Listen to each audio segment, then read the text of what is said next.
Okay, so this is not a new video, it's a re-upload of the 8 Blender tips video because apparently that video had some sound issues which led to the viewers not hearing my voice, and yeah, it was basically unwatchable. So I'm re-uploading with this one. I'm sorry, this is not a new video, but yeah, anyways, enjoy.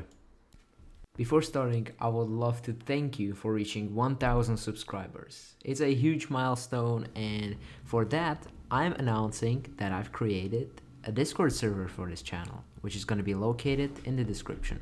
Anyways, enjoy the video.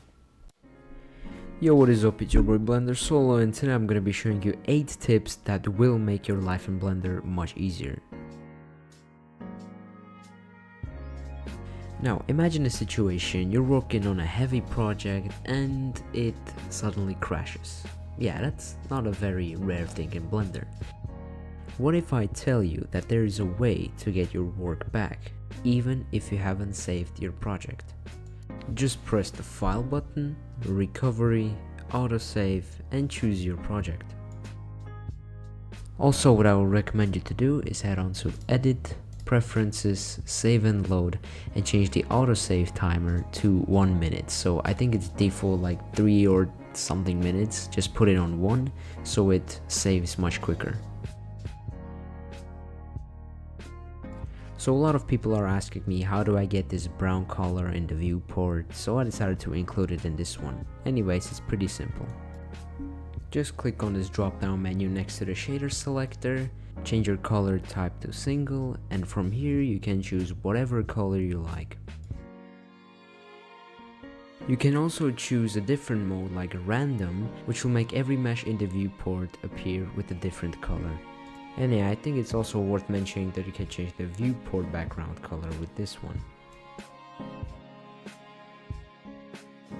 If you haven't changed anything in Blender, your models should defaultly look like this. But with Cavity on, your models will look like this.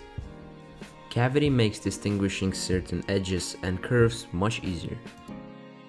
To turn it on, simply just head on to drop down menu, turn Cavity on, change the type to both, and put all the sliders to their maximum.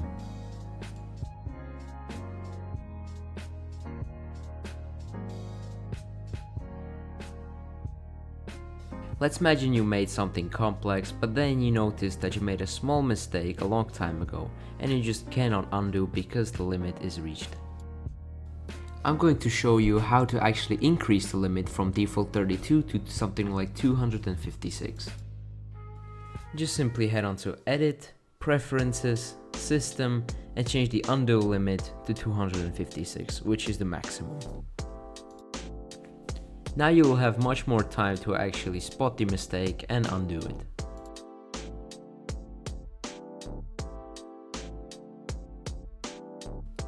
Let's say you got a shape like this and you want to fill it with only quads. What an inexperienced person would do is just select manually the vertices and fill it. But that's not very efficient. Instead, do this. Outline the edge loop by clicking Alt and click. Press F3 on your keyboard and type in grid fill. Now if it fills out weirdly like this, just play around with the sliders on the left bottom corner.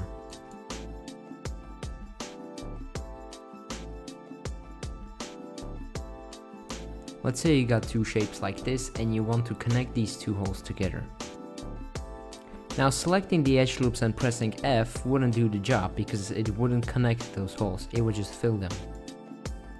Instead, select the both edge loops, press F3 on your keyboard and search for bridge edge loops. And there you go, it's connected. The spin tool is something that not a lot of people actually know about, but it's super useful if you're making pipes. A beginner would just select the edge loop at the top, extrude and rotate, but that doesn't end up very clean, so instead do this. Select the edge loop at the top, and on the left side of your screen select this pi button. On the top, just select the corresponding axis, for me it's the y-axis. Now it's important to set the 3D cursor on the pivot when you want your pipe to be round. I'll just drag this plus button and you should get a clean pipe. If it's not clean, just play around with the sliders at the left bottom. You can also change the angle and the steps over there.